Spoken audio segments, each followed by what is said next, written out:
ഇവിടെ ഭഗവാന്റെ കൃഷ്ണാവതാരത്തെക്കുറിച്ച് നാം ചിന്തിച്ചു തുടങ്ങുമ്പോൾ അവതാരത്തിൻ്റെ കാരണം എന്താണ് എന്നുകൂടി സുവ്യക്തമായി മനസ്സിലാക്കിക്കൊണ്ട് വേണം നമ്മൾ അവതാരത്തെ മനസ്സിലാക്കുവാൻ. ലോകത്ത് നിലനിൽക്കുന്ന ഒരു ന്യായവാദമുണ്ട്. ഏതൊരു കാര്യത്തിനും ഒരു കൃത്യമായ കാരണം ഉണ്ടാവും. കാരണമില്ലാതെ ലോകത്ത് ഇന്ന് വരെ ഒരു കാര്യവും ഉണ്ടായിട്ടില്ല. അപ്പോൾ അങ്ങനെ നോക്കുമ്പോൾ കൃഷ്ണാവതാരം എന്ന കാര്യത്തിൻ്റെ കാരണം എന്താണ് എന്ന് നമ്മൾ ചിന്തിച്ചാൽ, ഇവിടെ ഭൂമി മാതാവ് ഒരിക്കൽ നേരെ ബ്രഹ്മലോകത്തെത്തി ബ്രഹ്മദേവനെ കണ്ടു. ബ്രഹ്മദേവൻ്റെ അടുത്തേക്ക് വരുന്നത് വളരെ പ്രയാസകരമായ ഒരു ദുഃഖമുണർത്തിക്കാൻ വേണ്ടിയിട്ടാണ്. അവിടെ ഭൂമിദേവി വന്നു ചേരുന്ന ഒരു ഗോവിൻ്റെ രൂപത്തിലാണ്. ആ ഗോമാതാവിൻ്റെ രൂപത്തിൽ എത്തിച്ചേരുന്ന ആ ഭൂമി മാതാവ് ബ്രഹ്മദേവനോട് ഉണർത്തിച്ചു, ഭൂമി ഭാരം വർദ്ധിച്ചിരിക്കുന്നു, ആ ഭൂഭാരം കുറയ്ക്കണം, അല്ലെങ്കിൽ ഈ മുന്നോട്ടുള്ള പ്രയാണം അസഹ്യമായിട്ട് അനുഭവപ്പെടും എന്ന് ഉണർത്തിക്കുകയുണ്ടായി. അപ്പോൾ ഇവിടെ പ്രധാന വിഷയമായി പറഞ്ഞത് ഭൂമിയുടെ ഭാരം വർദ്ധിച്ചിരിക്കുന്നു എന്നുള്ളതാണ്. ഇവിടെ നമ്മൾ ഭാരം എന്നതൊരു പ്രധാനമായി മനസ്സിലാക്കേണ്ട ഒരു വിഷയമാണ്. പ്രത്യേകിച്ചും ആധ്യാത്മികമായ ജീവിതത്തിൽ ഭക്തജനങ്ങളെ സംബന്ധിച്ചിടത്തോളം ഈ ഒരു ഭാരം എന്താണ് എന്ന് കൃത്യമായി മനസ്സിലാക്കി വേണം നമ്മൾ മുന്നോട്ട് പ്രയാണം ചെയ്യേണ്ടത്. ഇവിടെ ഭൂമിയിലാണല്ലോ ഈ പർവ്വതങ്ങളും അല്ലേ, മരങ്ങളും ഈ സസ്യജാലങ്ങളും നമ്മളും എല്ലാം ജീവിക്കുന്നത് എവിടെയാണ്? ഈ ഭൂമിയിലാണ്. അപ്പോൾ ഇത്രയും വലിയ പർവ്വതങ്ങളോ ഈ മരങ്ങളോ ഒന്നും ഭാരമല്ലാത്ത ഭൂമിക്ക് പിന്നെ എന്താണ് പ്രത്യേകിച്ചൊരു ഭാരം, ഭൂമിയുടെ ഭാരം വർദ്ധിച്ചു എന്ന് പരാതി പറയാനുള്ള ആ ഭാരം എന്താണെന്ന് നമ്മളൊന്ന് ചിന്തിക്കുക. ഇവിടെ ഈ ഭാരം എന്ന് ഉദ്ദേശിക്കുന്നത് ആധ്യാത്മിക തലത്തിൽ ഒരു വസ്തുവിൻ്റെ തൂക്കത്തെ അല്ല ഭാരം എന്ന് പറയുന്നത്. നമ്മൾ സാധാരണഗതിയിൽ ഭാരം എന്ന് പറയുന്നത് എന്താ? ഒരു വസ്തുവിനെ ത്രാസിൽ വെച്ച് തൂക്കുന്നതിനെയാണ് ഭാരം എന്ന് പറയുന്നത്. ഇത്ര കിലോ ഉണ്ട്. ഇപ്പോൾ നമ്മൾ ഈ നിലവിളക്ക് എടുത്തിട്ട് ഇതിന് എത്ര ഭാരം ഉണ്ടെന്ന് വെച്ചാൽ നമ്മൾ പറയില്ലേ, ഉദ്ദേശം ഒരു 10 കിലോ ഉണ്ട് അല്ലേ, കൈ പിടിച്ചാൽ പറയും. ത്രാസിൽ വെച്ചാൽ കൃത്യമായിട്ട് നമ്മൾ പറയും, ശരിയല്ലേ? ഒരു ഇഷ്ടിക എടുത്താലും അതുപോലെയാണ്. അങ്ങനെ ഓരോ വസ്തുവിനെയാണ് നമ്മൾ സാധാരണഗതിയിൽ ഭാരം എന്ന് പറയുന്നത്. ഇവിടെ ആധ്യാത്മിക തലത്തിൽ അതല്ല ഭാരം. അതാണ് ഭാരമെങ്കിൽ ഈ വലിയ പർവ്വതങ്ങളും പാറക്കെട്ടുകളും നദികളും പുഴകളും എല്ലാം സ്ഥിതി ചെയ്യുന്ന ഭൂമിക്ക് വല്ല ചെറിയ കാര്യങ്ങൾ വല്ലതും ഭാരമാവുമോ? ഒരിക്കലും ആവില്ല. അപ്പോൾ ഇവിടെ ആധ്യാത്മികമായ തലത്തിൽ ഭാരം എന്ന് പറയുന്നത് അഹങ്കാരത്തെയാണ്. മനസ്സിലായില്ലേ? അഹങ്കാരമാണ് ജീവിതത്തിലെ ഏറ്റവും വലിയ ഭാരം. മനസ്സിലാവുന്നുണ്ടോ? നമ്മളും അഹങ്കാരികളായാൽ നമ്മൾ എന്തുള്ളവരായി മാറും? ഭാരം ചുമക്കുന്നവരായി മാറും. മനസ്സിലാവുന്നുണ്ടോ? ഭാരരഹിതമായിരിക്കാനാണ് അറിവും ഭക്തിയും. അതായത് അഹങ്കാരത്തെ വെടിയാനാണ് ഭക്തി. അഹങ്കാരത്തെ ഉപേക്ഷിച്ചാൽ പിന്നെ നമ്മൾ പുറമേ ഒരു ഈശ്വരനെയും തേടിപ്പോകേണ്ട ആവശ്യം ഇല്ല. കാരണം എവിടെയാണ് ഈശ്വരനുള്ളത്? നമ്മളിൽ തന്നെയാണുള്ളത്. അപ്പം നമ്മളിൽ തന്നെയുള്ള ആ ഈശ്വരനെ നമ്മളിൽ നിന്ന് മറയ്ക്കുന്നത് എന്താണെന്ന് ചോദിച്ചാൽ അതാണ് അഹങ്കാരം. പറഞ്ഞ് മനസ്സിലായില്ലേ? നമ്മളെ വീട്ടിലൊരു വസ്തു ഉണ്ട്. ആ വസ്തുവിനെ നമുക്കറിയാൻ സാധിക്കാത്തത് എന്തുകൊണ്ടാണ്? വെളിച്ചമില്ലാതെ ഇരുട്ടായതുകൊണ്ടാണ്. വെളിച്ചം വന്നാലോ അതറിയാൻ സാധിക്കും. ഇതുപോലെ നമ്മുടെ ഉള്ളിലുള്ള അഹങ്കാരം നീങ്ങാനാണ് ഭഗവാനെ പ്രാർത്ഥിക്കേണ്ടത്. അഹങ്കാരം നീങ്ങണമെങ്കിൽ എന്ത് വേണം? ഭക്തി ഉണ്ടാവണം. ഭക്തിയിലൂടെ ജ്ഞാനമുണ്ടാകണം. മനസ്സിലായില്ലേ? അപ്പം ഭക്തി ഉണ്ടാവുക, ഭക്തിയിൽ നിന്ന് ജ്ഞാനമുണ്ടാവുക. ഈ ജ്ഞാനത്തിൽ നിന്ന് പിന്നെ അടുത്ത ഒരു തലം കൂടിയുണ്ട്. അതാണ് ഭാഗവതത്തിൻ്റെ ശ്രേഷ്ഠത. ഭക്തി, ജ്ഞാന, വൈരാഗ്യം. മനസ്സിലായില്ലേ? ഈ 3 തത്വത്തിലാണ് ഭാഗവതം വിരാജിക്കുന്നത്. അപ്പോൾ ഭക്തി ഉണ്ടാവണം, രണ്ടാമത് എന്ത് വേണം? ജ്ഞാനം ഉണ്ടാവണം, മൂന്നാമത് വൈരാഗ്യം ഉണ്ടാവണം. അത് ചിലപ്പോൾ നമുക്കൊക്കെ ചെറിയ വിഷമമുള്ള കാര്യമല്ലേ? ഇവിടെ വൈരാഗ്യം എന്ന് ഉദ്ദേശിക്കുന്നത് നമ്മുടെ ഭാഷയിലുള്ള വൈരാഗ്യമല്ല. നമ്മുടെ ഭാഷയിൽ വൈരാഗ്യം എന്ന് വെച്ചാൽ അയലത്തുകാരനോടുള്ള ദേഷ്യമാണ്. നമുക്കിഷ്ടമില്ലാത്തവരോടുണ്ടാകുന്ന വികാരമാണ് നമ്മുടെ ഭാഷയിൽ എന്ത്? വൈരാഗ്യം എന്ന് പറയുന്നത്. ആ അർത്ഥമല്ല ഇവിടെ എടുക്കേണ്ടത്. ഇവിടെ യഥാർത്ഥത്തിൽ വൈരാഗ്യം എന്ന പദം സംസ്കൃത പദം കൂടിയാണ്. മലയാളത്തിൽ ഉപയോഗിക്കുമ്പോഴുള്ള അർത്ഥത്തിലാണ് നമ്മൾ അയലത്തുകാരനോടോ നമുക്ക് ഇഷ്ടമില്ലാത്തവരോടുള്ള ദേഷ്യമായിട്ട് അതിനെ കാണുന്നത്. യഥാർത്ഥ അർത്ഥത്തിൽ വൈരാഗ്യം എന്ന പദം രാഗങ്ങളില്ലാത്ത അവസ്ഥ. മനസ്സിലാകുന്നുണ്ടോ? രാഗങ്ങൾ ഇല്ലാത്ത അവസ്ഥ. അതായത് എല്ലാ മോഹങ്ങളെയും ഉപേക്ഷിക്കുക. എന്താ കാരണം? മോഹങ്ങൾ നമ്മളെ മറ്റു വിഷയങ്ങളിലേക്ക് ബന്ധിപ്പിക്കും. മനസ്സിലാവുന്നുണ്ടോ? യഥാർത്ഥ വസ്തുവിലേക്ക് പോകാതെ മനസ്സിനെ മറ്റു വിഷയങ്ങളിലേക്ക് കൊണ്ടുപോകുന്നത് എന്താ? മോഹങ്ങളാണ്. അതുകൊണ്ടാണ് ശ്രീബുദ്ധനൊക്കെ പറയും, സർവ്വ ദുഃഖത്തിൻ്റെയും കാരണം ആശയാണ്. ആശ എന്ന് വെച്ചാൽ മോഹമാണ്. കാരണം മോഹങ്ങൾ ഇങ്ങനെ കയറി വരും. അത് കിട്ടാതെ വന്നാലോ? കിട്ടാതെ വന്നാൽ സന്തോഷമായിരിക്കുമോ? ദേഷ്യമാവും, ദുഃഖമാവും, നിരാശയാവും. കിട്ടിക്കഴിഞ്ഞാലോ അഹങ്കാരത്തിലേക്ക് എത്തും. മനസ്സിലായില്ലേ? മോഹങ്ങൾ വലിയ അപകടം പിടിച്ചൊരു സാധനമാണ്. അതുകൊണ്ട് തന്നെയാണ് നമ്മുടെയൊക്കെ ജീവിതത്തിൽ അഷ്ടവൈരികളെ ഒഴിവാക്കണമെന്ന് പറയുന്നതിൻ്റെ കൂട്ടത്തിലൊന്നാണ് മോഹം. അഷ്ടവൈരികളെന്ന് പറഞ്ഞാൽ എന്താ? 8 ശത്രുക്കളുണ്ട് നമുക്ക് ജീവിതത്തിൽ. അയലത്തുകാരല്ല, വീട്ടിലുള്ളവരല്ല, നമ്മളെ വഴക്ക് പറഞ്ഞവരല്ല. കാമ, ക്രോധ, മോഹ, ലോഭ, മതം, മാത്സര്യം. മനസ്സിലായില്ലേ? ഈ 8 എവിടെയാണ് വസിക്കുന്നത്? നമ്മളിൽ തന്നെയാണ്. നമ്മൾ തന്നെ ഇതിനെ വളർത്തിക്കൊണ്ടിരിക്കുന്നത്. മനസ്സിലാവുന്നുണ്ടോ? ഇവയാണ് നമ്മളെ ദുഃഖിപ്പിക്കുന്നത്. ഇവയാണ് യഥാർത്ഥത്തിലെ ഒരു ജീവൻ്റെ ശത്രു എന്ന് പറയുന്നത്. കാമക്രോധ, മോഹ, ലോഭം, മതം, മാത്സര്യം, അസൂയ, ഡംഭം. ഈ 8 ദുർഗുണങ്ങൾ നമ്മളിൽ നിന്ന് മാറിയാൽ പിന്നെ നമുക്ക് എല്ലാവരും നല്ലവരായിട്ട് തോന്നും. നമുക്കിപ്പോൾ ചുറ്റുപാട് നോക്കുമ്പോൾ അയലത്തുകാരോ അല്ലെങ്കിൽ നാട്ടുകാരോ ആരെങ്കിലുമൊക്കെ നമുക്ക് മോശക്കാരായി തോന്നുന്നത് എന്തുകൊണ്ടാണ്? അവർ മോശമായതുകൊണ്ട് മാത്രമല്ല, നോക്കുന്ന നമ്മളുടെ നോട്ടത്തിന് കൊണ്ടിരുന്ന മോശം. എന്താ കാര്യം? സാധാരണഗതിയിൽ പറയില്ലേ, മഞ്ഞപ്പിത്തം ബാധിച്ചവൻ്റെ കണ്ണുകൊണ്ട് നോക്കിയാൽ കാണുന്നതൊക്കെ എന്തായിട്ടിരിക്കും? പച്ചയായിട്ടോ? മഞ്ഞയായിട്ടിരിക്കും. അങ്ങനെയെങ്കിലും വാ തുറന്നല്ലോ. ഇതുവരെ ഈ നാട്ടിൽ വന്നിട്ട് യജ്ഞശാലയിൽ ആരുടെയും വാ തുറന്ന് ഇതുവരെ കേട്ടില്ല. അതെന്തായാലും സന്തോഷമായി. അപ്പോൾ ഇവിടെ നമ്മുടെ ഉള്ളിൽ തന്നെയുള്ള ഭാവത്തിലൂടെയാണ് നമ്മൾ അവരെ ദർശിക്കുന്നത്. അപ്പം നമ്മളിലെ പോരായ്മയാണ് ആദ്യം നികത്തേണ്ടത്. മനസ്സിലായില്ലേ? അപ്പോൾ ആ ഒരു നിലയിൽ മോഹം പലപ്പോഴും ദുഃഖത്തിൻ്റെ കാരണമാണ്. ഇനി നമ്മൾ ക്ഷേത്രത്തിലെത്തിയാൽ തന്നെ നമ്മൾ ആലോചിച്ച് നോക്കെ, നമ്മൾ ഭഗവാന്റെ മുന്നിലെത്തി തൊഴുതാൻ നിൽക്കുന്ന സമയത്ത് നമ്മുടെ മനസ്സിൽ ഏതെങ്കിലും ഒരു മോഹം വന്നു. നല്ലൊരു പട്ട് സാരി മേടിക്കണം എന്നൊരു മോഹം വന്നു, അല്ലെങ്കിൽ ഒരു ബൈക്ക് മേടിക്കണം എന്നൊരു മോഹം വന്നു, അല്ലെങ്കിൽ ഒരു വലിയ വീട് വെക്കണേ, ഭഗവാനെ അനുഗ്രഹിക്കണ ഒരു മോഹം വന്നു. പിന്നെ നമ്മുടെ മനസ്സിൽ ഭഗവാന്റെ രൂപമായിരിക്കുമോ, നമ്മൾ മോഹിച്ച വസ്തുവിൻ്റെ രൂപമായിരിക്കുമോ? വസ്തുവിൻ്റെ രൂപമാവും. മനസ്സിലാവുന്നുണ്ടോ? അപ്പോൾ അവിടെ ആരൗട്ടായി? ഭഗവാൻ ഔട്ടായി. മനസ്സിലായില്ലേ? ഇതുപോലെയാണ് മോഹങ്ങൾ നമ്മളെ ഭൗതിക വിഷയങ്ങളുമായി ബന്ധിപ്പിച്ച് ജീവിതത്തിൻ്റെ ആനന്ദത്തെ ഇല്ലാതാക്കുന്നതാണ് മോഹം. അതുകൊണ്ടാണ് ജ്ഞാനം നേടി എന്തുണ്ടാവണം? മോഹത്തെ ത്യജിക്കണം, മോഹങ്ങളെ ഉപേക്ഷിക്കണം. ഏറ്റവും പ്രയാസമാണ് ഈശ്വരാരാധന എന്ന് പറയുന്നതിൻ്റെ കാരണം ഇതാണ്. നമ്മളിപ്പോൾ നടത്തുന്ന ഈശ്വരാരാധന എളുപ്പം. എന്താ കാര്യം?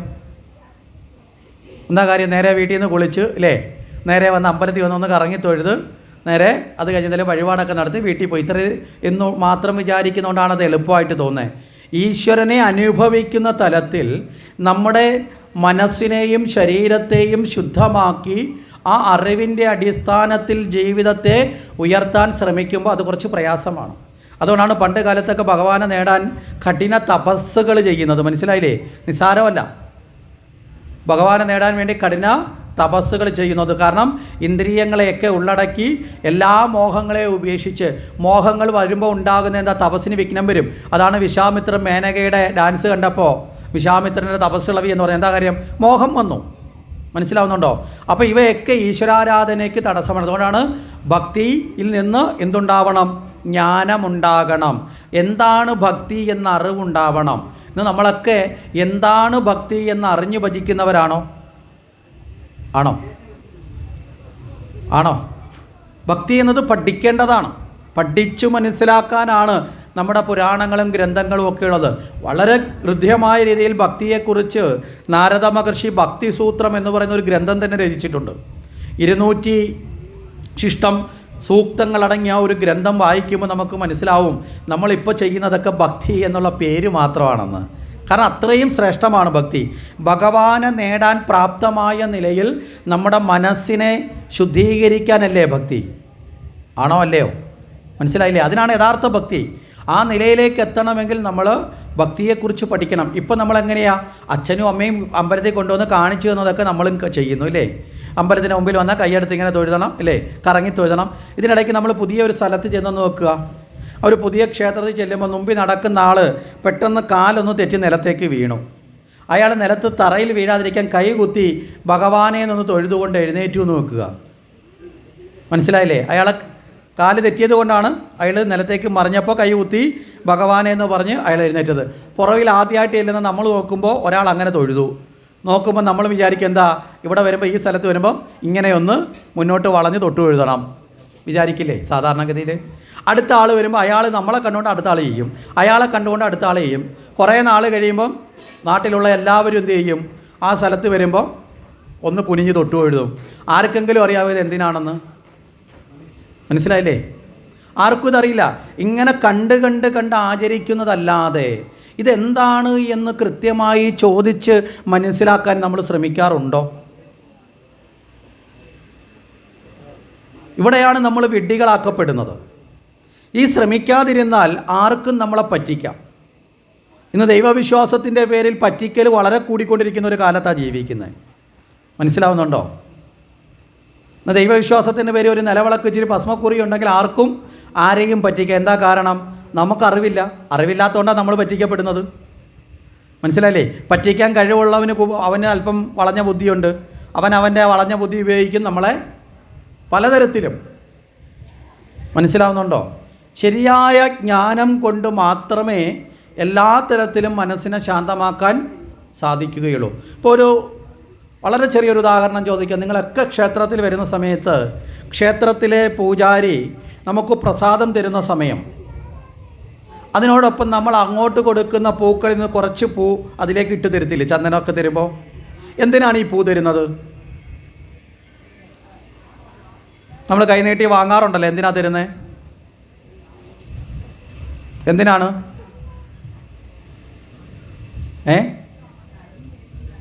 തിരുമേനി തരും, നമ്മൾ മേടിക്കും. മേടിക്കാതിരുന്നാൽ പുള്ളിക്ക് വല്ല വിഷമം തോന്നിയാലോ? ഇവിടെയാണ് നമ്മൾ മനസ്സിലാക്കേണ്ടത്. ഇത് ഓരോന്നും ചെറുതോ വലുതോ ആയിക്കൊള്ളട്ടെ, ഓരോ അനുഷ്ഠാനങ്ങളും എന്തിനാണ് എന്ന് മനസ്സിലാക്കി സ്വീകരിച്ചില്ല എങ്കിൽ അതിനർത്ഥമില്ലാതെ പോകും. അപ്പോൾ പൊതുവിൽ ഇപ്പോൾ കണ്ടുകൊണ്ടിരിക്കുന്ന ഒരു അപകടം എന്ന് പറയപ്പെടുന്നത്, നമുക്കൊക്കെ ഇപ്പോൾ ഉള്ള ഒരു അപകടം എന്ന് പറയപ്പെടുന്നത് ഈ ഭയമാണ്. നമുക്ക് പല കാര്യത്തിലും അല്ലേ?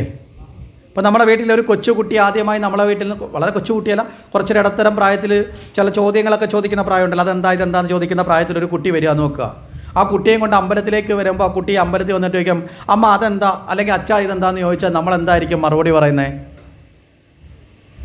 മോനെ അങ്ങനെയൊന്നും ചോദിക്കാൻ പാടില്ല, ദൈവത്തിൻ്റെ ദോഷം കിട്ടും പറയത്തില്ലേ? ഒന്നാമത്തെ മറുപടി അതായിരിക്കും.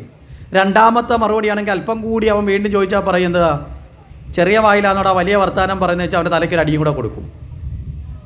മനസ്സിലായില്ലേ? അതോടുകൂടി ഒരു കാര്യത്തെ ചോദിച്ചു മനസ്സിലാക്കാനുള്ള നമ്മുടെ കുഞ്ഞുങ്ങളുടെ ബോധത്തെ നമ്മൾ ഇല്ലാതാക്കും. മനസ്സിലായില്ലേ? നമ്മുടെ വിചാരം അതേതോ തെറ്റാണെന്ന്. ഒരിക്കലുമല്ല. ഇവിടെയൊക്കെ നമ്മൾ ഉണ്ടാക്കി കൊടുക്കുന്ന ദൈവഭയം വേണം അല്ലേ? ദൈവത്തിനെ ഒന്ന് ഭയക്കണം. അതുകൊണ്ട് എന്താ അത് ചോദിക്കാൻ പാടില്ല, ഭഗവാൻ അങ്ങനെയാണെന്നൊക്കെ പറയും. എന്താ കാരണം? പറഞ്ഞു കൊടുക്കാൻ നമുക്കറിയില്ല, അതാണ് സത്യം. നമുക്കറിയാത്തത് കൊണ്ട് നമ്മൾ നമ്മളെ കുഞ്ഞുങ്ങളെ വഴക്ക് പറഞ്ഞ് പേടിപ്പിക്കും. ശരിയല്ലേ? നമ്മൾ ചിന്തിച്ച് നോക്കുക. അതോടുകൂടി ജീവിതത്തിൽ അവൻ അതിനെക്കുറിച്ച് പിന്നെ ചോദിക്കുമോ? പിന്നെ അവൻ അറിയുമോ? അറിയില്ല. ഇവിടെ രണ്ടാമതൊരു കാര്യം ചോദിച്ചോളട്ടെ. ഈ ദൈവഭയം ജീവിതത്തിൽ വേണോ? വേണോ? വേണോ? വേണം. സത്യത്തിൽ നിങ്ങളെ ഒരാളെ ക്ഷേത്രത്തിൽ കയറ്റാൻ കൊള്ളില്ല. ആർക്കും വിഷമം തോന്നരുത്, വിളിച്ചിരുത്തി ആക്ഷേപിച്ചതെന്നൊന്നും പറയരുത്. നമ്മളൊക്കെ അടിസ്ഥാനപരമായി ഹിന്ദു എന്നും പറഞ്ഞ് ജീവിക്കുമ്പോൾ നമ്മുടെ ശാസ്ത്രത്തെ പഠിച്ച് മനസ്സിലാക്കി ഈശ്വരനെ ആരാധിക്കാൻ നമ്മൾ തയ്യാറാവണം. ദൈവഭയം എന്നത് ഒരിക്കലും ജീവിതത്തിൽ പാടില്ല. ഭയം ഏറ്റവും വലിയ ദുർഗുണമാണ്. മനസ്സിലായില്ലേ? ദുർഗുണമാണ്. ഏതിനോട് ചേർന്നാലും അത് ദുർഗുണം തന്നെയല്ലേ? അല്ലേ? ഭയം ഒരിക്കലും പാടില്ലാത്തതാണ്. നിങ്ങളൊന്ന് ചിന്തിച്ച് നോക്കിയാൽ മതി. ഒന്ന് രണ്ട് ഉദാഹരണങ്ങൾ പറയാം. ഒരു കുട്ടി പരീക്ഷയ്ക്ക് വേണ്ടി നല്ലതുപോലെ പഠിച്ചു. പരീക്ഷാ ഹാളിൽ ചെന്നിരുന്നു. ക്വസ്റ്റ്യൻ പേപ്പർ കിട്ടി. 45 ചോദ്യവും പഠിച്ചതാണ്. മനസ്സിലായില്ലേ? ഈ 45 ചോദ്യത്തിന് ഉത്തരം എഴുതിയാൽ അവന് 45 മാർക്ക് കിട്ടും. 5 ചോദ്യത്തിന് അവൻ അറിയില്ല എന്ന് നോക്കുക. ഈ 5 ചോദ്യം അറിയാത്തത് കണ്ട് അവൻ്റെ മനസ്സിലൊരു ഭയം വന്നാൽ ബാക്കി 45 ഉത്തരം എഴുതാൻ അവനെ കൊണ്ട് പറ്റുമോ? പറ്റില്ല. എന്താ കാരണം? ആ 5 ചോദ്യത്തിൻ്റെ ഉത്തരം അറിയാത്തതിൻ്റെ ഭയം കൊണ്ട് തന്നെ ബാക്കി അറിയാവുന്നതിൻ്റെ ഉത്തരം കൂടി അവൻ മറക്കും. മനസ്സിലാവുന്നുണ്ടോ? അവൻ ആ ഭയം ഇല്ലായിരുന്നുവെങ്കിൽ അവൻ ആ 45 ചോദ്യത്തിൻ്റെ ഉത്തരം കൃത്യമായിട്ട് എഴുതി തന്നെ നല്ലതുപോലെ അവൻ ജയിക്കുകയും ചെയ്യും. പറഞ്ഞ ആശയം മനസ്സിലായോ? അവിടെ ഭയം വന്നപ്പോൾ അവനുണ്ടായിരുന്ന കഴിവ് കൂടി നഷ്ടപ്പെട്ടു. നല്ലതുപോലെ പാടാൻ കഴിവുള്ളൊരു കുട്ടി, നല്ലതുപോലെ സംഗീതമൊക്കെ ഒരു പഠിച്ച കുട്ടി ഒരു വേദിയിൽ കയറി പാടാൻ നിൽക്കുന്ന സമയത്ത് ആ കുട്ടിക്കൊരു ഭയം ഉണ്ടായി. ഇരിക്കുന്നവരെയൊക്കെ കണ്ടപ്പോൾ, മുന്നിലിരിക്കുന്നവരെ കണ്ട ഒരു ഭയം ഉണ്ടായാൽ ആ കുട്ടിയുടെ പാട്ട് പിന്നെ കൃത്യമാവോ? ആവില്ല. ഇനി നല്ല ടാലൻ്റുള്ള ഒരു വ്യക്തി ഒരു ഇൻ്റർവ്യൂവിന് പോവുകയാണ്. ആ ഇൻ്റർവ്യൂ ബോർഡിൽ ചെല്ലുന്ന സമയത്ത് അവിടെ ഡയസിലിരിക്കുന്നവരെയൊക്കെ കണ്ടപ്പോൾ അവരുടെ ഗാംഭീര്യവും കോട്ടും ടൈയൊക്കെ കിട്ടി ചോദ്യം ചോദിക്കാതിരിക്കുന്നുണ്ടാവില്ല ഇൻ്റർവ്യൂവിന്. അവരുടെ ഗാംഭീര്യമൊക്കെ കണ്ടപ്പോൾ, അവരുടെ നോട്ടം കണ്ടപ്പോൾ ഒരു ഭയം വന്നു. പിന്നെ അയാൾക്ക് കൃത്യമായി ഇൻ്റർവ്യൂ പാസ്സാവാൻ പറ്റുമോ? പറ്റില്ല. അപ്പോൾ ഇവിടെയൊക്കെ ഇയാളെ പരാജയപ്പെടുത്തിയത് എന്താ? ഭയമാണ്, അല്ലേ? അപ്പോൾ ഭയം നല്ല ഗുണമാണോ? ഇല്ല. ഇനി രണ്ടാമതൊരു കാര്യം കൂടി ചോദിക്കാം. നമ്മളെ വീട്ടിൽ വളർത്തുന്ന ഒരു മൃഗത്തെ നമ്മളൊന്ന് സങ്കല്പിക്കുക തൽക്കാലം. അത് പശു ആവാം, ആടാവാം, എന്തോ ആയിക്കോട്ടെ. അതിന് നമ്മുടെ ഉള്ളിൽ നമുക്കൊരു ഭയമുണ്ട്, അത് കൊത്തുവോ ഇടിക്കുമോ എന്നുള്ള. അങ്ങനെ ഒരു ഭയം ഉണ്ടെങ്കിൽ നമുക്ക് ശാന്തമായിട്ട് അതിൻ്റെ അടുത്ത് പൂർണ്ണമായിട്ട് നിൽക്കാൻ സാധിക്കുമോ? ഒരിക്കലും സാധിക്കില്ല. കാരണം എന്താ? അടുത്ത് നിൽക്കുമ്പോഴും നമ്മുടെ ഉള്ളിൽ ആ പേടി ഇങ്ങനെ വരില്ല. ഒരു ചലനം കേട്ടാൽ നമ്മൾ പെട്ടെന്ന് ചാടി മാറി. അത് അനങ്ങത്തെ പോലെ നിൽക്കുകയായിരിക്കും, പക്ഷെ നമ്മൾ പേടിക്കും. ഇവിടെ ഈ സംഭവിച്ചെന്താ? ഭയമാണ്. നമ്മൾ ഈശ്വരനോട് ചേരാൻ വേണ്ടിയിട്ടല്ലേ നമ്മൾ ഭഗവാന്റെ ഭക്തനാവുന്നത്, അല്ലേ? അങ്ങനെയാണെങ്കിൽ ഭയം, ഈശ്വരനോട് ഭയമുണ്ടെങ്കിൽ നിങ്ങൾക്ക് ശാന്തമായി ഭഗവാനോട് ചേരാൻ സാധിക്കുമോ? സാധിക്കില്ല. പറഞ്ഞു മനസ്സിലായില്ലേ? ഈ ഭയം ഉണ്ടാക്കുന്നത് എന്തിനാന്ന് ചോദിച്ചാൽ നമ്മളെ ചൂഷണം ചെയ്യാൻ വേണ്ടിയിട്ടാണ്.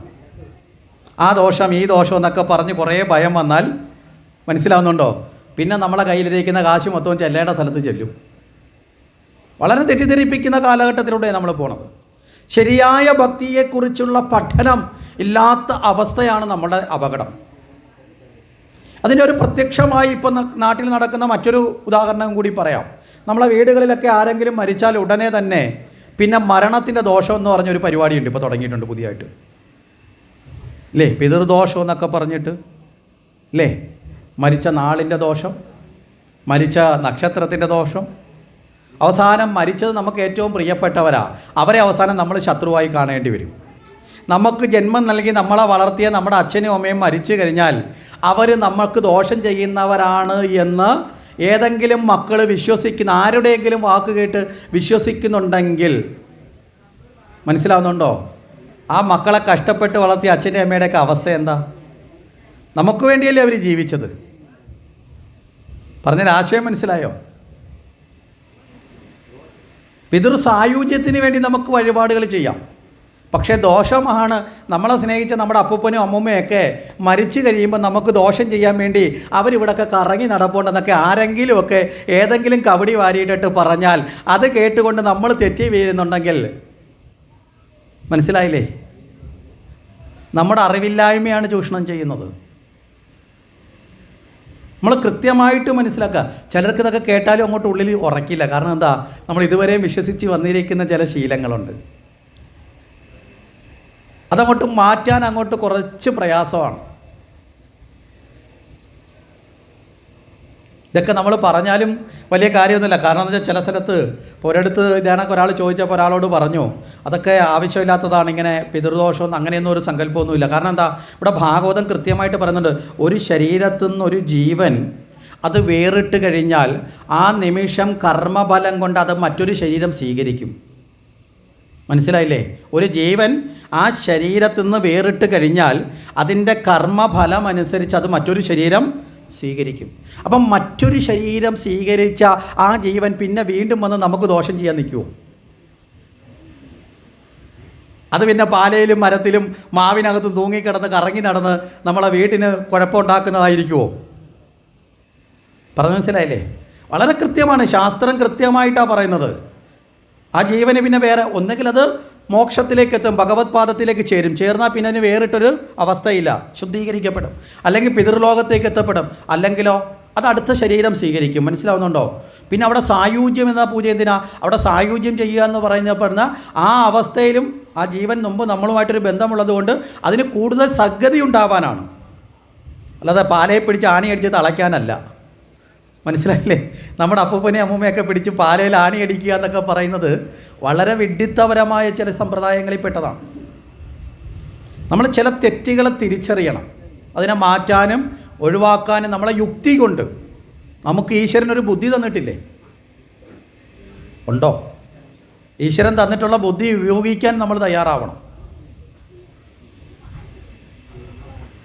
പറഞ്ഞതിൻ്റെ ആശയം മനസ്സിലായില്ലേ? ഇതൊക്കെ പറഞ്ഞാലും ചിലപ്പോൾ നമുക്ക് പൂർണ്ണമായിട്ട് ഈ ഭയത്തിൽ നിന്ന് അങ്ങോട്ട് മാറാമില്ല. ഒരാൾക്കോ ഒരാളോട് ചോദിച്ചപ്പോൾ ഒരാളോട് ഇത് പറഞ്ഞു, ഇത് അങ്ങനെയൊന്നുമില്ല, അതിൻ്റെ ആവശ്യമില്ലെന്ന് പറഞ്ഞു. ഇതൊക്കെ കഴിഞ്ഞിട്ട് വീണ്ടും ഇയാളില്ല ജോലിസരെ കണ്ട ചോദിച്ചു, പൂജയൊക്കെ അല്ല അത് ഇങ്ങനെ പറഞ്ഞു, ഒരു ആചാര്യം പറഞ്ഞു, അത് വേണ്ട, അതിൻ്റെ ആവശ്യമില്ലെന്ന് പറഞ്ഞു. അയാളതൊക്കെ പറഞ്ഞ് മൈക്കിൻ്റെ മുമ്പിൽ നിന്ന് പ്രസംഗിച്ചിട്ട് പോകും. അനുഭവിക്കുന്ന അവസാനം നീയായിരിക്കും. മനസ്സിലായില്ലേ? വീണ്ടും ഭയത്തിൽപ്പെട്ടു. അയാൾ വീണ്ടും പോയിട്ട് ആയിരക്കണക്കിന് രൂപ ചിലവാക്കി. ഇതൊക്കെയാണ് നമ്മുടെ അവസ്ഥ. ഇവിടെ ഭാഗവതത്തിൽ വളരെ കൃത്യമായിട്ട് ഒരു രാജാവിൻ്റെ ചരിതം പറയുന്നുണ്ട്. വളരെ ദീർഘകാലം അദ്ദേഹത്തിന് മക്കളുണ്ടായിരുന്നില്ല. അദ്ദേഹത്തിന് മക്കളുണ്ടാകാതിരുന്ന സമയത്ത് അദ്ദേഹം പ്രാർത്ഥനയോടുകൂടി സമീപിച്ച സമയത്ത് ഒരു മഹർഷി ആ പുത്രലബ്ധിക്ക് വേണ്ടിയിട്ടുള്ള അനുഗ്രഹം കൊടുത്തു. അതിൻ പ്രകാരം അദ്ദേഹത്തിനൊരു കുഞ്ഞ് ജനിച്ചു. ഈ കുഞ്ഞ് ജനിക്കുന്ന സമയത്ത് ഈ രാജാവ് ഒന്നിലധികം വിവാഹം കഴിച്ചിരുന്നു. ഈ വിവാഹം മുഴുവൻ കഴിച്ചിരുന്നതിൻ്റെ കാരണമെന്ന് പറയപ്പെടുന്നത് അദ്ദേഹത്തിന് ആദ്യത്തെ ഭാര്യയിൽ കുഞ്ഞുണ്ടായില്ല. അപ്പോൾ രണ്ടാമത് വിവാഹം കഴിച്ചൊരു കുഞ്ഞിന് വേണ്ടിയിട്ടാണ് മൂന്നാമത് കഴിച്ചു. അങ്ങനെ അനവധി വിവാഹം കഴിച്ചിട്ടും കുഞ്ഞുങ്ങൾ ഉണ്ടായിരുന്നില്ല. ഏറ്റവും ഒടുവിലാണ് ഒരു ഔഷധമായിട്ടൊരു പഴം അവിടെ ഒരു മഹർഷി കൊടുത്തത്. ആ പഴം കൊണ്ടുവന്ന് ഭാര്യയ്ക്ക് കൊടുത്ത ഔഷധം കഴിച്ചു. പിന്നീട് ആ ഭാര്യ ഗർഭവതിയായി മാറി. ഈ കുഞ്ഞ് ആ അമ്മയുടെ വയറ്റിൽ രൂപപ്പെട്ട് തുടങ്ങിയ കാലം മുതൽ ഇദ്ദേഹം സദാസമയത്തും പിന്നെ ആരുടെ അടുത്തെത്തിയും? ഈ അമ്മയുടെ അടുത്തെത്തും. മനസ്സിലാവുന്നുണ്ടോ? അപ്പം മറ്റ് പത്നിമാരുടെ അടുത്തുള്ള സ്നേഹമൊന്ന് കുറഞ്ഞതായി അവർക്ക് തോന്നി. അവരോടുള്ള സ്നേഹത്തിന് കുറവ് വന്നതല്ല, പകരമോ കുഞ്ഞില്ലാതിരുന്ന അവസ്ഥയിൽ ഒരു കുഞ്ഞിന് ജന്മം കൊടുക്കുന്നതുകൊണ്ട് ആ കുഞ്ഞിന് ജന്മം കൊടുക്കുന്ന ആളിനോട് ആ കുഞ്ഞിനോടുള്ള ഇഷ്ടം കൊണ്ടൊരു അടുപ്പം കൂടിയതാണ്. മനസ്സിലായില്ലേ? അങ്ങനെ ആ അടുപ്പം കൂടി ആ കുഞ്ഞ് ജനിച്ചു. എപ്പോഴും ആ കുഞ്ഞിനെ കാണാൻ പോകുന്നതുകൊണ്ട് അവിടെ ആ പത്നിയോട് അടുപ്പം വന്ന് ഭാര്യയോട് എപ്പോഴും അവിടെ തന്നെയാണ്. ഇദ്ദേഹം എപ്പോഴും അവിടെ ചെല്ലും. അപ്പോൾ ഇങ്ങനെ വന്നപ്പോൾ മറ്റ് സ്ത്രീകൾക്കൊക്കെ ഒരു വിഷമമായി, തങ്ങളെ ശ്രദ്ധിക്കുന്നില്ല എന്നൊരു തോന്നൽ വന്നു. ഈ തോന്നലിൻ്റെ അടിസ്ഥാനത്തിൽ ഇവരെല്ലാം കൂടി ചേർന്ന് പ്ലാൻ ചെയ്തിട്ട് ഇവർ ഈ കുഞ്ഞിനെ ഒരു ജന്മദിനത്തിൻ്റെ അന്ന് ഈ കുഞ്ഞിന് വിഷം കൊടുത്തങ്ങ് കൊന്നു. മനസ്സിലായില്ലേ? തങ്ങൾക്ക് കിട്ടിക്കൊണ്ടിരുന്ന സ്നേഹം ഭർത്താവിൽ നിന്ന് നഷ്ടപ്പെട്ടു എന്ന് വന്നപ്പോൾ ഈ സ്നേഹം എന്ന് പറയുന്നതിന് ഇങ്ങനെ ഒരു അപകടം കൂടിയുണ്ട്. ഇത് നഷ്ടപ്പെട്ടു എന്ന് തോന്നിക്കഴിഞ്ഞാൽ എന്ത് ചെയ്യും? പിന്നെ ശത്രുവായി കാണും. അവർ വിഷം കൊടുത്ത് വധിച്ചു. അപ്പോൾ ഈ കുഞ്ഞ് മരണപ്പെട്ടു. ഈ കുഞ്ഞ് മരണപ്പെട്ട സമയത്ത് ഈ രാജാവ് ഭയങ്കരമായി വിലപിക്കുകയാണ്. കാരണം ദീർഘകാലം കുഞ്ഞുങ്ങളില്ലായിരുന്നു. അനേക പ്രാർത്ഥനകൾക്കൊടുവിൽ ഒരു കുഞ്ഞിനെ കിട്ടി. ആ കുഞ്ഞ് മരണപ്പെട്ടു. അപ്പോൾ ഇതേ സമയത്ത് ഇദ്ദേഹം ആ ദുഃഖത്തോടു കൂടി കരയുന്ന വേളയിൽ നാരദരും ഈ മഹർഷിയും കൂടി വീണ്ടും വരുന്നു. ആ വരുന്ന സമയത്ത് ചോദിക്കുന്നു, നിങ്ങൾ എന്തിനാണ് ഇത്രയും ദുഃഖിക്കുന്നത് എന്നൊക്കെ ചോദിക്കുമ്പോൾ ഈ രാജാവ് പറയുന്ന ഒരു കാര്യമുണ്ട്. രാജാവ് അവിടെ ഇവരോട് പറയുകയാണ്, മഹർഷിമാരോട്, എൻ്റെ പുത്രൻ നഷ്ടപ്പെട്ടു, അവൻ വളരെ കുഞ്ഞാണ്. ആ കുഞ്ഞായ അവനെ ഇനി ആരാണ് നോക്കുന്നത്? ആര് ശുശ്രൂഷിക്കും? അല്ലേ? ആ ജീവൻ ആ അച്ഛൻ്റെ അമ്മയുടെ മുമ്പിൽ എപ്പോഴും കുഞ്ഞാണ്. ആര് ശുശ്രൂഷിക്കും എന്നൊക്കെ ചോദിച്ചുകൊണ്ടാണ് ഇദ്ദേഹം കരയുന്നത്. അവൻ ഇനി വിശക്കുമ്പോൾ ആര് ഭക്ഷണം കൊടുക്കും എന്നൊക്കെ ചോദിച്ചു. കാരണം നമ്മൾ ഈ സാധാരണ ഭാവത്തിൽ നിന്നൊരു വ്യത്യസ്ത ഭാവം ദുഃഖം വരുമ്പോൾ ഉണ്ടാവും. ഇങ്ങനെയൊക്കെ ഓർത്ത് വിലപിക്കുന്ന സമയത്ത് നാരദ മഹർഷി ഈ ജീവൻ്റെ ഗതിയെക്കുറിച്ച് നമ്മളും കൂടെ ബോധ്യപ്പെടുത്താനാണ്. മനസ്സിലായില്ലേ? ആ ജീവനെ തിരികെ വിളിക്കും. യമലോകത്തുനിന്ന് തിരിച്ച് വിളിച്ച് ആ ജീവൻ അവിടെ പ്രത്യക്ഷപ്പെടും. ആ ജീവനെ നോക്കിക്കൊണ്ട് ഈ പിതാവ് കരയുകയാണ്. ആ പിതാവ് ചോദിക്കുക, എൻ്റെ മകനെ നീ എവിടെയാ പോകുന്നത്? ഞങ്ങളെ ഉപേക്ഷിച്ച് നിനക്ക് പോകാൻ സാധിക്കുമോ? നീ പോയിക്കഴിഞ്ഞാൽ നിന്നെ ആരാണ് നോക്കും? ഞങ്ങൾക്ക് ആരാ ഉള്ളത്? ഈ സമയത്ത് ആ ജീവൻ ഈ അച്ഛനോടൊരു മറുപടി പറയുന്നൊരു വാക്യമുണ്ട്. ആ സമയത്ത് പറയും, ആരുടെ മകൻ? ഞാൻ ആരുടെ മകനാണ്? അനേകം ജന്മങ്ങൾ കഴിഞ്ഞു വന്നൊരു ജീവനാണ് ഞാൻ. മനസ്സിലായില്ലേ? അനേക ജന്മങ്ങൾ കഴിഞ്ഞു വന്ന ഒരു ജീവനാകുമ്പോൾ ആ ജീവന് ഓരോ ജന്മങ്ങളിലും അനേക അച്ഛനും അമ്മമാരില്ലേ? ഉണ്ടോ ഇല്ലയോ? അതിലേത് അച്ഛനെ ഏത് അമ്മയെക്കുറിച്ച് ഓർത്ത് ഞാൻ കരയണം? മനസ്സിലാവുന്നുണ്ടോ? ഈ ജന്മത്തിൽ, കഴിഞ്ഞ ജന്മത്തിൽ നിങ്ങളുടെ മകനാണെങ്കിൽ അതിൻ്റെ മുൻ ജന്മത്തിൽ ഞാൻ വേറെ ആരുടേതെങ്കിലും ആയിരുന്നു, അതിൻ്റെ മുൻ ജന്മത്തിൽ മറ്റാരുടേതായിരുന്നു. അനേക ജന്മങ്ങളിലെ ഞാൻ പലരുടെയും സഹോദരനായിരുന്നു, പലരുടെയും മകനായിരുന്നു, അല്ലേ? പലരുടെയും പിതാവുമായിരുന്നു, മാതാവുമായിരുന്നു. മാറിയും തിരിഞ്ഞുമൊക്കെ അനേക ജന്മങ്ങളിലൂടെ കറങ്ങി വന്ന ആ ജീവന് ആ ശരീരമുള്ള കാലത്തു മാത്രമേ നമ്മളുമായി ബന്ധമുള്ളൂ. ആ ശരീരം കഴിഞ്ഞാൽ പിന്നെ ബന്ധമുണ്ടോ? ഉണ്ടോ? ഇല്ല. പിന്നെ എന്തിനാണ് ആ ആത്മാവിനെ വീണ്ടും തളയ്ക്കാൻ പോണേ?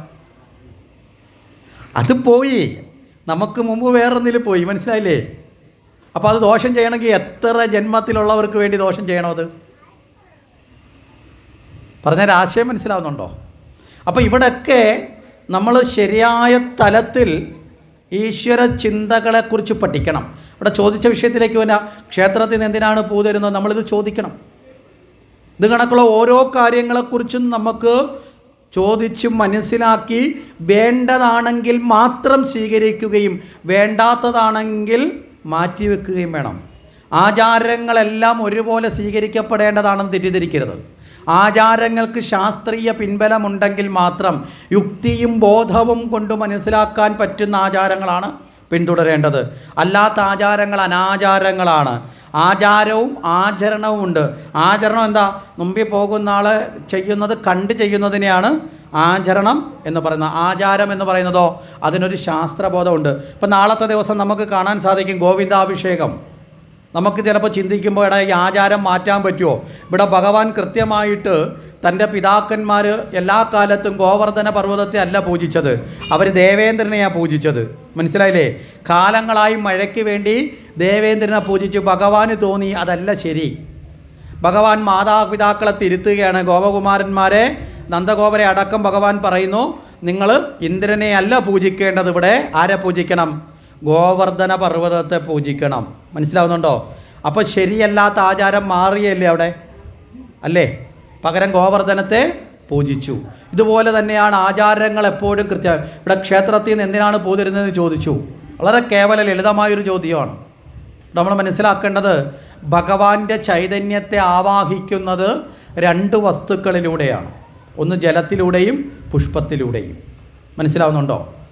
ഇവിടെ നമ്മൾ ക്ഷേത്രത്തിലെ വിഗ്രഹം പ്രതിഷ്ഠിച്ചു കഴിഞ്ഞാൽ ആ വിഗ്രഹത്തിലേക്ക് ജീവനെ കൊടുക്കുന്നത് പുഷ്പത്തിലൂടെ ആവാഹിച്ച് കലശത്തിലേക്ക് ജീവനെ പകർന്ന് ആ കലശം അഭിഷേകം ചെയ്യുമ്പോഴാണ് ആ ദേവന് ചൈതന്യം, ജീവൻ്റെ പ്രക്രിയയായി ദേവചൈതന്യം ഉണ്ടാവുന്നത്. അതുകൊണ്ടാണ് ക്ഷേത്രത്തിൽ വാർഷികം എന്ന് പറയുന്നതിലെ പ്രധാന ചടങ്ങ് എന്താ? കലശമാണ്. മനസ്സിലല്ലേ? ക്ഷേത്രം തന്ത്രി നേരിട്ട് നടത്തപ്പെടുന്ന കർമ്മം എന്താ? കലശപൂജയാണ്. കലശത്തിലൂടെയാണ് ആ ചൈതന്യത്തെ നിലനിർത്തുന്നത്. ആ ജലത്തിലേക്ക് ജീവനെ, ജലം എന്ന് പറയുന്നൊരു ട്രാൻസ്പെറൻ്റാണ്, വഹിക്കുന്നതാണ്, ചൈതന്യത്തെ പകരുന്നതാണ് ജലം. ആ ചൈതന്യത്തെ ആ ജലത്തിലേക്ക്, കുംഭത്തിലേക്കൊക്കെ ആവാഹിക്കുന്ന പുഷ്പത്തിലൂടെയാണ്. മനസ്സിലായില്ലേ? ആ ഭഗവാനെ അർച്ചിക്കുന്ന ആ പുഷ്പമാണ് നമുക്ക് പ്രസാദമായി തരുന്നത്. ആ പുഷ്പം ആ ദേവ ചൈതന്യത്തെ വഹിക്കുന്നതാണ്. ആ പുഷ്പം എന്ത് ചെയ്യണം? കയ്യിൽ കിട്ടിയാൽ കളയാതെ മടക്കി പേഴ്സി വെച്ച് വീട്ടിൽ കൊണ്ടുപോകണം, എന്നിട്ട് ഉണക്കി കളയണമാണോ? അല്ല. ആ ദേവചൈതന്യത്തെ സ്വീകരിക്കുക. പിന്നെ അതെന്ത് വേണമെങ്കിലും ചെയ്യാം. അതെങ്ങനെയാണ് സ്വീകരിക്കുന്നത്? രണ്ട് നാസികയിലൂടെ അതിൻ്റെ മണം അതെടുത്ത്, ആ പുഷ്പം എടുത്ത് രണ്ട് മൂക്കിലൂടെ, ഇടപിംഗല നാഡിയിലൂടെ നമ്മുടെ ശരീരത്തിനുള്ളിലേക്ക് ആ ദേവചൈതന്യത്തെ അങ്ങോട്ട് ഉള്ളിലേക്ക് എടുക്കണം. അതിൻ്റെ സുഗന്ധം, മനസ്സിലായില്ലേ? ആ പുഷ്പത്തിൻ്റെ സുഗന്ധത്തിലൂടെ ചേർത്ത് ആ ഭഗവത് ചൈതന്യത്തെ നമ്മുടെ ഉള്ളിലേക്ക് നിറയ്ക്കണം. അത് കഴിഞ്ഞാൽ കാലസാക്ഷിയാക്കി, കാലമാണല്ലോ നമ്മുടെ ജീവിതത്തിൻ്റെ പ്രവാഹം, അല്ലേ? കാലത്തിന് സാക്ഷിയായി നിൽക്കുന്ന ആരാ? സൂര്യനും ചന്ദ്രനുമാണ്. സൂര്യചന്ദ്രന്മാരെ ആശ്രയിച്ചല്ലേ കാലം ഉണ്ടാകുന്നത്. എങ്ങനെയാണ് ഒരു ദിവസം ഉണ്ടാകുന്നത്? ആരെ ആശ്രയിച്ചാ? സൂര്യനെയും ചന്ദ്രനെയും ആശ്രയിച്ചിട്ടാണ്. മനസ്സിലായില്ലേ? ദിവസം ഉള്ളതുകൊണ്ടാണ് ആഴ്ചയുള്ളത്, ആഴ്ചയുള്ളതുകൊണ്ടാണ് മാസവും വർഷങ്ങളും ഉള്ളത്. അപ്പോൾ കാലത്തിൻ്റെ സാക്ഷി ആരാ? സൂര്യചന്ദ്രന്മാരാണ്. അവർ രണ്ടുപേരാണ് ഇടത് കണ്ണും വലത് കണ്ണും. അപ്പോൾ ഇടത് കണ്ണ് ചന്ദ്രനും വലത് കണ്ണ് സൂര്യനും എന്നുള്ള സങ്കല്പം, അതിനെ രണ്ടിലേക്കും സ്പർശിച്ച് പിന്നീട് തലമുടിയിലോ ചെവിയിലോ ഒക്കെ തിരിക. അപ്പോൾ ആ ഭഗവാനെ ഉള്ളിലേക്കാക്കാനാണ് അവിടെ ആ തത്വം എന്ന് പറയുന്നത്. ഇവിടെ പറഞ്ഞു വന്നത്, ഇവിടെ ആധ്യാത്മിക തലത്തിലെ ഭാരം, അതാണല്ലോ നമ്മൾ തുടങ്ങി വന്നത്. അപ്പോൾ ഭാരം എന്താണ് എന്ന് നമ്മൾ ചിന്തിച്ചാൽ അഹങ്കാരമാണ് ഭാരം. ഭൂമിദേവി എന്താ ചെന്ന് പറഞ്ഞത്? ഭാരം വർദ്ധിച്ചിരിക്കുന്നു, അല്ലേ? അപ്പോൾ ഭഗവാൻ അവിടെ മറുപടി കൊടുക്കുന്നത് എന്താ? ഞാൻ ദേവകിയുടെ 8ാമത്തെ പുത്രനായി ജനിച്ച് കംസനെയും ദുഷ്ടന്മാരെയും നിഗ്രഹിക്കാം. അപ്പം ഭാരം ആരായിരുന്നു? കംസനും അസുരന്മാരുമാണ്. മനസ്സിലായില്ലേ? കംസൻ്റെ ശരീരത്തിൻ്റെ ഭാരമാണോ ഭാരം? അല്ല, അധർമ്മമാണ്, ദുഷ്ടതയാണ്, മനസ്സിലായില്ലേ? അഹങ്കാരമാണ് ഭാരം. അതുകൊണ്ടാണ് ഭക്തജനങ്ങളിൽ നിന്ന് എന്തു മാറണം? അധർമ്മമില്ലാണ്ടാവണം, ഭാരരഹിതമായിരിക്കണം. അതുകൊണ്ടാണ് വിദ്യാദേവതയായ സരസ്വതി, നമ്മൾ എടുത്തു കഴിഞ്ഞാൽ അറിവിൻ്റെ ദേവതയല്ലേ സരസ്വതി. അറിവിൻ്റെ ദേവതയായ സരസ്വതി ഇരിക്കുന്നത് എവിടെയാ? താമരയിലാണ്. നിങ്ങൾ ഈ താമര നാട്ടിലൊക്കെ കണ്ടിട്ടുണ്ടല്ലോ അല്ലേ? ഈ താമരയ്ക്കകത്തൊരു ചെറിയ വസ്തു എടുത്തു വെച്ചാൽ താമര നേരെ ഇരിക്കുമോ? അത് നേരെ വളഞ്ഞ് താഴോട്ട് വീഴത്തില്ലേ? താമരയുടെ തണ്ട് വളരെ ചെറിയ തണ്ടാണ്. അത് വെള്ളത്തിൻ്റെ മുകളിൽ വെള്ളത്തെ ആശ്രയിച്ച് നിൽക്കുക. പക്ഷേ അതിനകത്തൊരു ഭാരം ഇരുന്നാൽ എന്ത് ചെയ്യും? അത് മറിയും അല്ലേ? അതിന് താങ്ങാൻ പറ്റുന്നതിനപ്പുറം. അതിനകത്ത് പിന്നെ എങ്ങനെ ഒരു സ്ത്രീ കയറിയിരിക്കുന്നത്? ഇവിടെയാണ് നമ്മൾ പ്രതീകാത്മകമായി മനസ്സിലാക്കേണ്ടത്. വിദ്യ എന്തിനെ ഇല്ലാതാക്കും? അഹങ്കാരത്തെ ഇല്ലാതാക്കും. മനസ്സിലായില്ലേ? അപ്പം വിദ്യാദേവതയായ സരസ്വതി ഭാരരഹിതയാണ്. മനസ്സിലായോ? അപ്പം വിദ്യ നേടുന്നത് എന്തിനാണെന്ന് ചോദിച്ചാൽ അഹങ്കാരത്തെ ഇല്ലാതാക്കാനാണ്. അപ്പം ഭാരരഹിതയായതുകൊണ്ടാണ് സരസ്വതി താമരയിൽ ഇരിക്കുന്നതായി നമ്മുടെ പൂർവികന്മാർ ചിത്രീകരിച്ചിരിക്കുന്നത്. അല്ലാതെ സരസ്വതി ദേവിയല്ലേ, ദേവിക്ക് താമരയിലും ഇരിക്കാം എന്ന് പറയുന്നത് നമ്മൾ വെറുതെ സത്യത്തെ അറിയാതെ വെറുതെ ഒരു വിഷയത്തെ അവിടെ ആരോപിക്കുക ചെയ്യുന്നത്. യഥാർത്ഥത്തിലുള്ള ആ അറിവിനെ ഉൾക്കൊള്ളണം. അവിടെ ഭാരരഹിതമാവണം ആധ്യാത്മിക ജീവിതത്തിലൂടെ, ഭക്തിയിലൂടെ എന്ന് നമ്മൾ കൃത്യമായിട്ട് നമ്മൾ മനസ്സിലാക്കുക. അപ്പോൾ ഇവിടെയാണ് ആ ഭാരത്തെ ഇല്ലാതാക്കാനാണ് ആരുടെ അവതാരം? കൃഷ്ണൻ്റെ അവതാരം. മനസ്സിലാവുന്നുണ്ടോ? അപ്പം നമ്മളും ഭഗവാനെ ഭജിക്കുന്നതും നമ്മുടെ ഉള്ളിലേക്കാണ്. നമ്മൾ ഈ സപ്താഹയജ്ഞത്തിലൂടെ ഭഗവാന്റെ അവതാരം വരുമ്പോൾ പ്രാർത്ഥനയോടെ ഭഗവാനെ നമ്മുടെ ഉള്ളിലും നമ്മൾ അവതരിപ്പിക്കണം. മനസ്സിലാവുന്നുണ്ടോ? എന്തിനു വേണ്ടി? നമ്മളിലുള്ള അഹങ്കാരത്തെ ഉപേക്ഷിക്കാൻ, നമ്മളിലുള്ള അജ്ഞാനത്തെ ഉപേക്ഷിക്കാൻ, നമ്മളിലുള്ള അഹന്തയെ വെടിയാൻ വേണ്ടി. അപ്പം ഭാരരഹിതമായ ജീവിതം, വിനയമുള്ള ജീവിതം, മനസ്സിലായില്ലേ? ഇതൊക്കെയാണ് ഒരു ഭക്തൻ്റെ ലക്ഷണം എന്ന് പറയുന്നത്. ഇത്തരം അവസ്ഥയിലേക്ക് പോകുവാനും കൂടി വേണ്ടിയിട്ടാണ് നമ്മൾ ഭഗവാന്റെ അവതാര തത്വത്തിൻ്റെ കാര്യകാരണത്തെ അന്വേഷിക്കുന്നത് എന്ന് പറഞ്ഞത്.